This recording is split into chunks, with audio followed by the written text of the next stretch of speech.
क्या गोल्ड का प्राइस गिरने वाला है?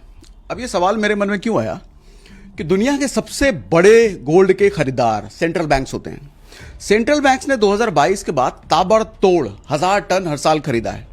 और इस साल एएनजी की रिपोर्ट है, मतलब ऑस्ट्रेलिया का सबसे बड़ा बैंक, इस साल सेंट्रल बैंक सोना कम खरीदेगा।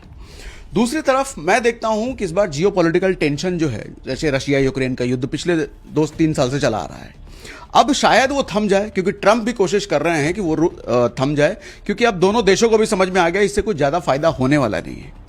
और ट्रंप का जो टैरिफ है भारत पर, वो भी ट्रंप का रुख बदल गया है कि ट्रंप अब मोदी जी को वापस से फिर से दोस्त और आई लव यू जैसी बातें करने लग गए हैं। तो ये सारी चीजें ये दिखाती है कि शायद जियो पॉलिटिकल टेंशन कम हो सकता है। और आपको पता है कि जियो पॉलिटिकल टेंशन कम हुआ, सेंट्रल बैंक्स ने गोल्ड खरीदना कम किया, तो गोल्ड के डिमांड में कमी आएगी, और डिमांड में कमी आई तो प्राइस गिरेगा।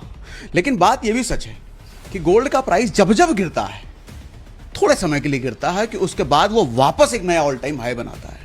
हमने 1980 में देखा कि गोल्ड का प्राइस जब पीक पे था तो गिरा था।